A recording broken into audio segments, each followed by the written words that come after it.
ఎలా డబ్బు తండ్రి ఉండదు, వాడు దుబారు ఖర్చు పెట్టుకుంటే పోతుంది, మళ్ళీ లేనివాడు మళ్ళీ వస్తుంది దేవుని దయాల.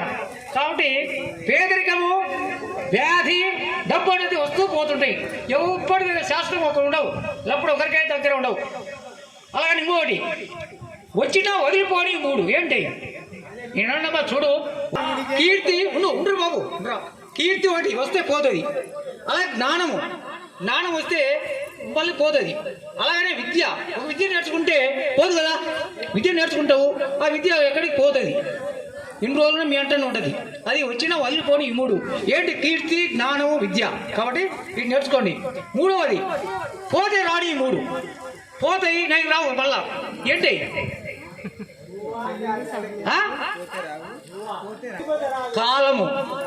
కాలం పోతే రాదు.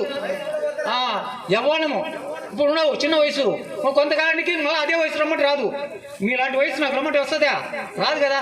అది కాలము, యవ్వనము, పరువు పోతే రాదు. అంటే మనం మంచి క్రమశిక్షణ ఉండి మంచి అనిపించి పోతుంది.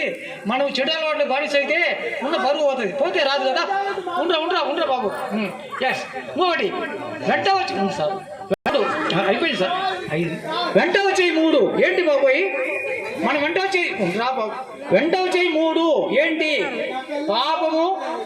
పాపము, పుణ్యము, మన నీడ ఎమ్మడి వస్తుంది.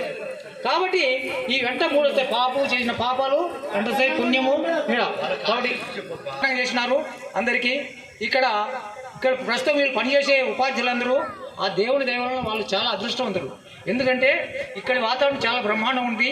ఇక్కడ వాతావరణంలో చెరువులో నీళ్ళు ఉంటే చాలా బ్రహ్మాండం ఉంటుంది. అలాంటి వాతావరణంలో మన రమణారెడ్డి సార్ వాళ్ళు అదృష్టవంతులు. మేము